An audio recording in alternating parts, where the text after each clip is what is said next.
What if the Nazis didn't just dream of world domination, but of escaping it entirely? What if, as Berlin crumbled, a secret rocket launched into the dark, bound not for victory, but for the moon?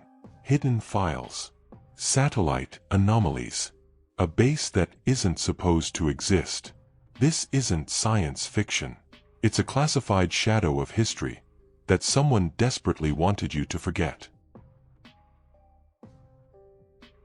April 1945.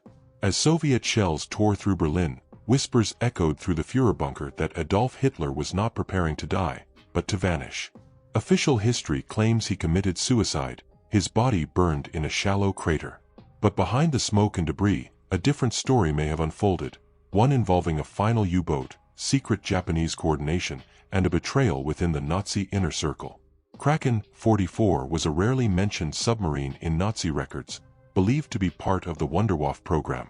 Unlike standard U-boats, this vessel was rumored to possess range-extending snorkel tech and even a primitive form of stealth plating, a prototype lost to history.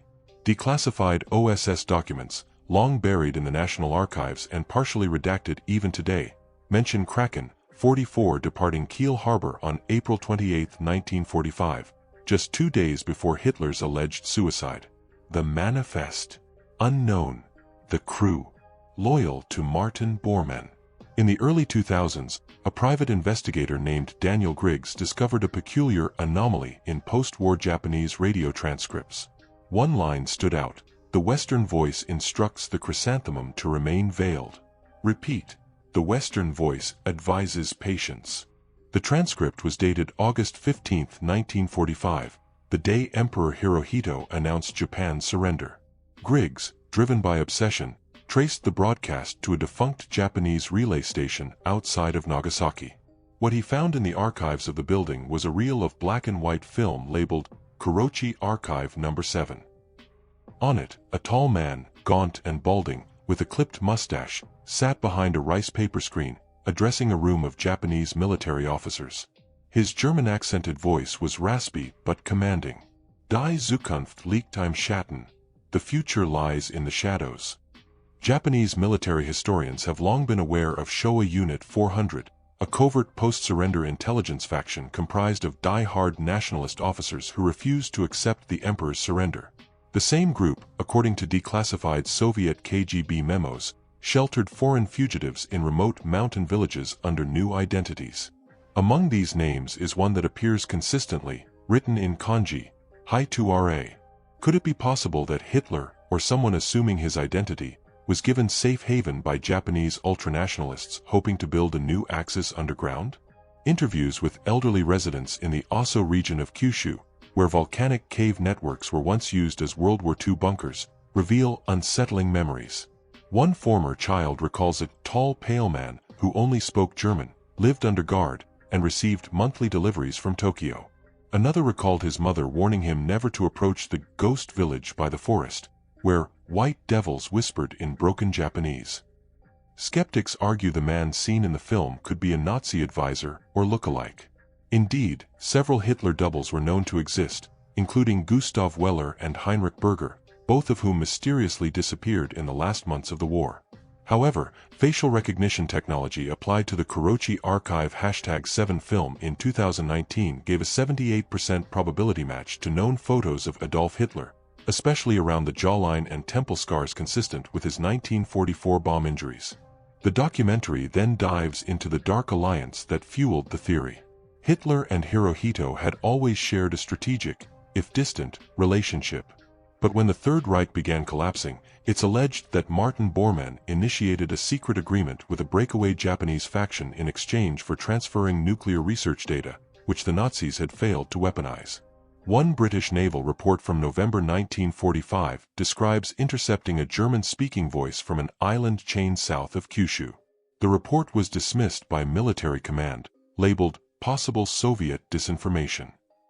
But decades later, that same island, Okinawa, was found to have a sealed concrete compound buried into the cliffside, accessible only via tunnel and blocked with rebar welded shut from the inside.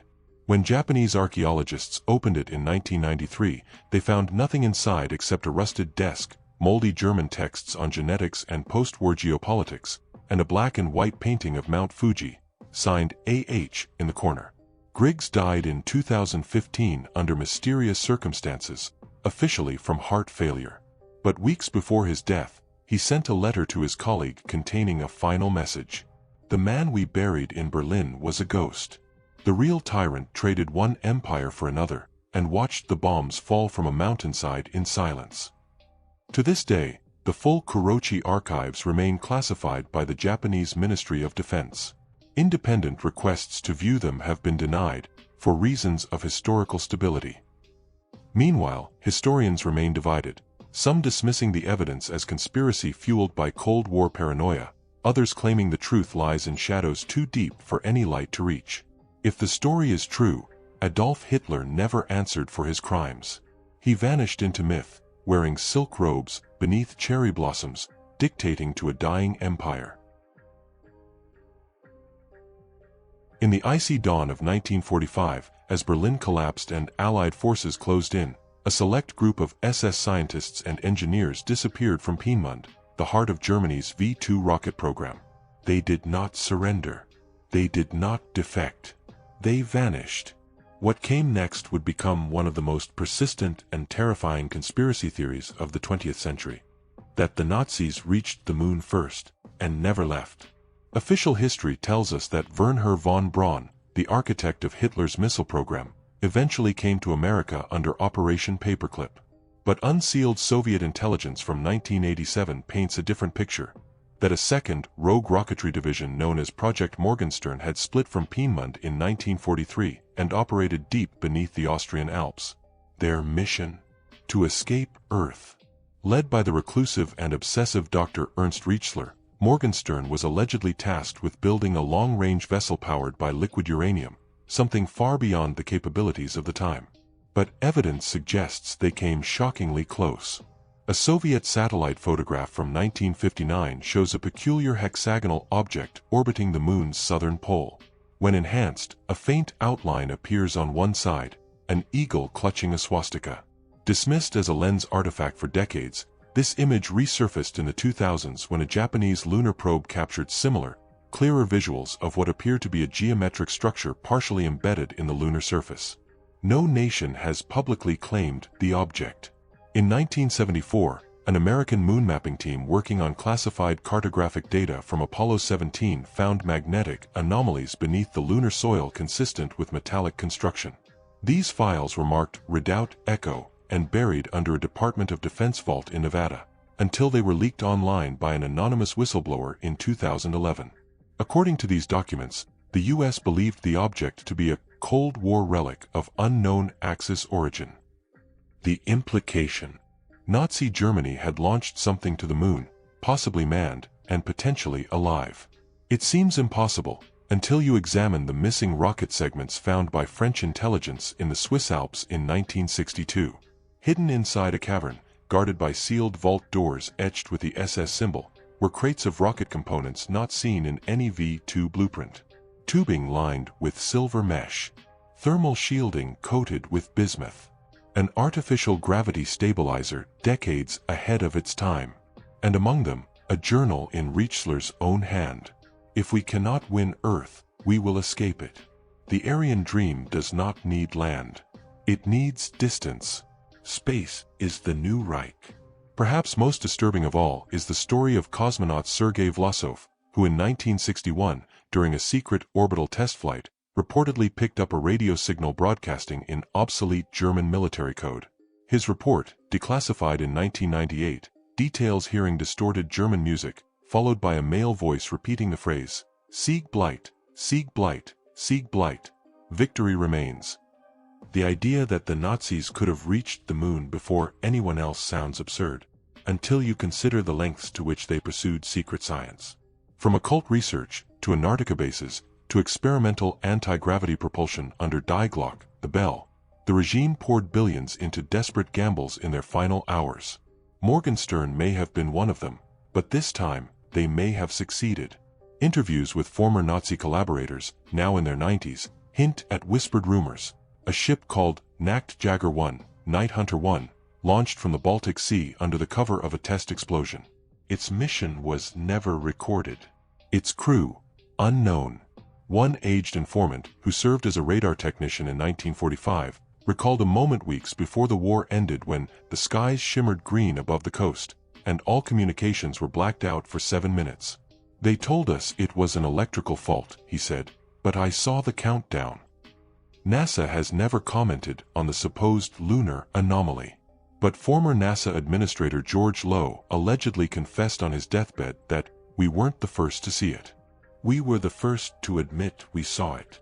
In 2019, private lunar firm Eurotech attempted to land a probe near the anomaly. The probe went offline moments before descent. Its final image, broadcast before losing signal, showed what appeared to be a stone plaque embedded in lunar soil. On it, a double lightning bolt, the SS insignia.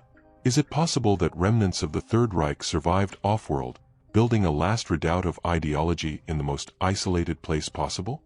If so, the question isn't how they got there. The question is, what are they waiting for? July 20th, 1944. A briefcase bomb detonates beneath a heavy oak table in the Wolf's Lair, Adolf Hitler's Eastern military headquarters. History tells us the Führer survived. But what if he hadn't? This is the story of the coup that worked, and the country that nearly tore itself apart overnight. Colonel Claus von Stauffenberg's plan was meticulous. Kill Hitler, seize the radio stations, arrest the SS, and present a new civilian government to the world. But even he didn't expect it to work so cleanly. In this alternate timeline, the bomb kills Hitler instantly, hurling shrapnel into his lungs and spine. Panic erupts. Field Marshal Keitel screams for order. Goebbels vanishes. But Stauffenberg is already in Berlin, armed with forged documents and a loyal network inside the Wehrmacht. Within 6 hours, Operation Valkyrie is in full motion. Radio announcers, following pre-written scripts, declare a state of emergency due to SS rebellion. Troops mobilize across Berlin. The SS, temporarily leaderless with Himmler on vacation in the Bavarian Alps, reels in confusion. Key officers are arrested or shot. By midnight, the Nazi state begins to fracture. The world, however, is not ready. In Washington, Allied command assumes it's a trick, another Nazi ploy to splinter Allied unity. Roosevelt holds back any public statement, while Churchill allegedly demands immediate bombing of Berlin before a new devil takes the throne. Inside Germany, rival factions emerge immediately. One led by Ludwig Beck and Karl Gordiller attempts to re-establish a constitutional monarchy. Another, far more dangerous, led by Reinhard Heydrich's successor, Odilo Globoknik launches a counter-coup, mobilizing SS loyalists from Poland and Czechoslovakia. These forces converge on Berlin within 48 hours. By dawn of July 22nd, Berlin is a battlefield. Wehrmacht troops occupy the Reich Chancellery, but snipers fire from rooftops. Buildings burn. Communications collapse. A Soviet spy embedded in the German Foreign Ministry sends a single cryptic message to Moscow: the Reich is eating itself alive. Propaganda machines go to war. In Munich, a rogue radio station broadcasts Hitler's last speech, fabricated using old recordings spliced together, claiming he survived. In Hamburg, a new voice claims to represent Free Germany, calling for immediate peace with the Allies. Civilians panic. Trains fill with desperate refugees trying to flee what they think is either a civil war or an Allied invasion. By hour 30, a third power enters the chaos. Heinrich Himmler, having learned of the assassination, returns with a personal guard of 3,000 elite SS troops. But instead of restoring order, he declares himself Reichsführer of a new German order, accusing both Valkyrie conspirators and Globoknik of treason. His arrival turns Berlin into a three-way war zone. The bloodiest moment comes in what became known as the Battle of Wilhelmstrasse, when Himmler's troops corner the Valkyrie Provisional Cabinet in a secure bunker beneath the Ministry of War. For 3 hours, grenades, flamethrowers, and gunfire echo through the halls of power. In the end, only Stauffenberg's second-in-command survives, his face burned, half-mad from shock. The United States, watching the chaos unfold, begins mobilizing invasion plans. But by the time the tanks roll into France and the Soviets tighten their noose on the Eastern Front, the Third Reich has already devoured itself. In this version of events, the war ends not with a surrender, but with the self-inflicted collapse of the Nazi regime. Germany fragments into 4 warlord states. The Himmler bloc, obsessed with continuing the racial purity doctrine and seeking refuge in the Bavarian Alps. The Wehrmacht Republic, led by disillusioned generals who sign a ceasefire with the West. The SS remnants, vicious death squads who retreat to Eastern Europe, continuing guerrilla warfare against the Soviets. The civilian resistance, operating from Hamburg, seeking to restore democracy with Allied support. The Holocaust ends, not because of liberation, but because the camps are abandoned, the trains stop, and no one is left to enforce the horror. But in the confusion, thousands of SS scientists and officers escape, slipping into American and Soviet hands under false identities. Operation Paperclip, in this timeline, becomes even more morally compromised, bringing over not just weapons engineers, but men responsible for unspeakable crimes, scrubbed clean by politics. Germany becomes a warning, not of totalitarianism alone, but of what happens when its head is cut off too late. The coup worked. Hitler died. But without a plan for unity, the Reich turned on itself, and history became a chessboard of chaos. As one Allied report coldly stated weeks later, the Third Reich did not fall. It exploded. For decades, the Holocaust has stood as the ultimate symbol of Nazi cruelty, an industrialized genocide beyond comprehension. But what if the horror of the camps wasn't the final goal? What if genocide was the smokescreen for a darker, more ambitious experiment? ***, the redesign of the human species itself. ***. In 2021, during restoration work near the ruins of Auschwitz's outer perimeter, construction workers uncovered a rusted hatch hidden beneath the roots of a collapsed tree. It led to a sub-basement never documented before, 30 meters below ground. Inside were stainless steel surgical tables, broken vials with chemical residues, and canisters labeled in German. Project Genesis, Phase Dre. That discovery, now sealed off by Polish intelligence, triggered a wave of re-examination across Holocaust archives. Soon, more anomalies began to surface. Prisoner transport manifests with missing ID numbers, survivors who recalled medical wings where no one returned from, and a forgotten SS division called Annenerbe Medizinische Sonderstab, or the Ancestral Heritage Medical Unit. One survivor, Eva Lewinsky, now 98 years old, broke decades of silence. She recalled a section of Auschwitz called Block 13X, guarded not by soldiers, but by doctors in white coats. "We were told the people in there were too special to be with us," she said. "They were chosen." Who were these chosen? Recovered files from an abandoned Gestapo archive in Prague show a disturbing pattern.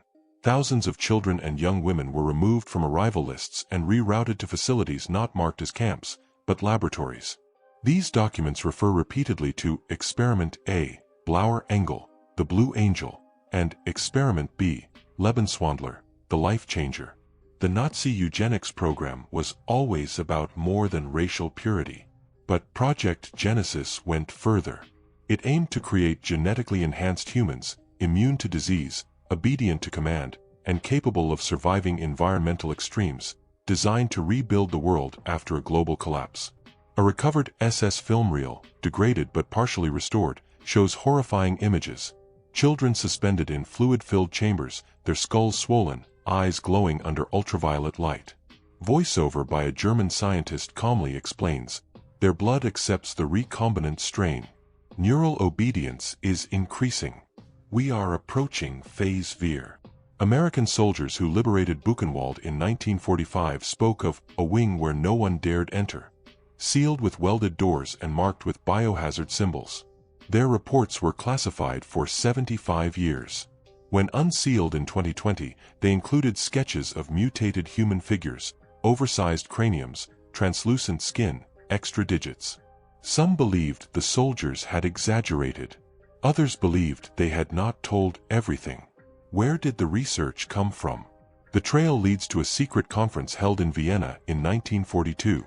Der Schwarze Kongress, the Black Congress. Attended by SS doctors, physicists, and even astrologers, it laid the foundation for merging occult ideology with fringe biology. Notes from the event detail efforts to regrow the Aryan ideal from purified genetic ashes. The Holocaust, in this view, was not just mass murder. It was a filtering process to extract biological material for the Genesis trials. Worst of all are the testimonies from Soviet soldiers who raided Castle Wielsberg, Himmler's occult sanctuary. They found a cryogenic chamber with 4 corpses preserved in liquid nitrogen. Their hearts were still intact. Their chromosomes, when analyzed decades later, showed spliced sequences not found in the human genome until CRISPR was invented in the 21st century. Did the Nazis discover genetic engineering in the 1940s? Unlikely, but they may have stumbled upon it, by accident, through brutality, trial and error, and sacrifice. What the modern world developed with precision, they groped toward in horror. And then there's the Vatican file. In 1972, a defrocked priest smuggled out a document from the secret archives marked De Exilio Hominis, on the exile of man. It references unnatural creations seen in post-war Germany and urges silence to preserve global stability. It ends with the line, Germany did not try to make monsters. It tried to become gods. Today, what remains of Project Genesis is locked behind layers of classification in NATO and Russian archives. But every year, new fragments leak. New graves are uncovered. And a pattern emerges. The further one digs into the Holocaust's fringes, the more one realizes it may have been a mask, concealing a final experiment so unspeakable, history chose not to remember it. One final note, the original Polish team that discovered the hidden lab in 2021? All 6 died within 2 years, 3 of cancer, 1 suicide, 2 in unexplained accidents. Their final report remains unpublished. Some truths are buried for a reason. Some evil doesn't scream, it whispers in test tubes, in silent chambers, under the banner of science. August 6, 1945. The Enola Gay drops an atomic bomb on Hiroshima, and the world enters the nuclear age. But behind the headlines and heroism lies a question almost no one dares ask. What if the bomb wasn't originally American? What if it was stolen from the Nazis? Asterisk, asterisk. In 1943, British intelligence intercepted a bizarre transmission from the German High Command to a research facility deep in the Harz Mountains. Asterisk, Feuerball is ahead of schedule. The core is stabilized. The Americans must not know. Asterisk, the transmission was dismissed as another of Hitler's many delusions, until a Nazi scientist defected in late 1944 and gave the Allies something terrifying. Blueprints. Not for a V-2 rocket. Not for a tank. But for a working fission device, identical in function and structure to what would later be tested at Los Alamos. The Manhattan Project accelerated its timeline immediately. Publicly, Germany was always considered behind in nuclear research. But records discovered after the fall of Berlin suggest otherwise. According to transcripts from the interrogation of Dr. Kurt Diebner, Hitler had authorized a clandestine program separate from Heisenberg's team, a parallel branch run by SS scientists and hidden from the wider physics community. This project, known as Feuerball, was headquartered in the Nordhausen complex, beneath the same mountain that housed the V-2 factories. The bomb, according to captured documents, was tested. But not in Germany. In March 1945, a massive explosion rocked the Eastern Front near the village of Ludwikowice, Poland. Eyewitnesses described a blinding white flash, followed by a mushroom-shaped cloud. Soil samples taken decades later revealed radioactive isotopes that don't occur naturally, similar to those found in New Mexico. Survivors of the nearby village spoke of livestock melting in the fields, black rain falling for days, and German officers wearing thick rubber suits retrieving twisted metal from the blast zone. All records of the village were erased. It was marked on Nazi maps as Zone Null. Why didn't the Nazis use the bomb on the Allies? One theory points to internal sabotage. Albert Speer allegedly opposed the deployment, believing it would trigger retaliation that would annihilate Germany entirely.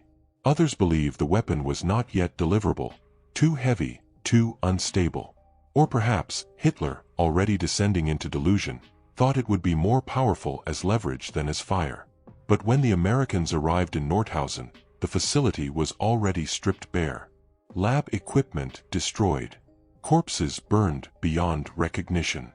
Except for one thing left behind, a black box sealed in lead, containing coded formulas and uranium fragments. That box was flown to the US in complete secrecy. Days later, a new design proposal appeared in the Manhattan Project, almost overnight. Historians have long questioned how the Americans achieved nuclear detonation in such a short span of time. Less than 3 years after initiating the project, they had a working bomb. But several documents from Los Alamos, still partially redacted, suggest a foreign source material accelerated Phase 3 research. One memo simply reads, "Data from OF Incorporated. Results exceed expectations. OF, Operation Feuerball. There's more." In 1963, a Soviet archivist leaked fragments of a KGB report detailing the existence of a second Nazi device, hidden in the Austrian Alps. The Soviets sent a recovery team, but found only an empty concrete vault, its contents gone. However, nearby villagers reported strange activity in the 1950s, helicopters, men in American uniforms, and a glowing object airlifted away under tarp at night. If the Americans seized both bombs, then Hiroshima wasn't just a demonstration of power, it was the erasure of German innovation, rebranded as Allied triumph. President Truman's diaries hint at the moral complexity. One line, never intended for the public, reads, "We dropped what they built, and now we own the future. God help us if they come back for it."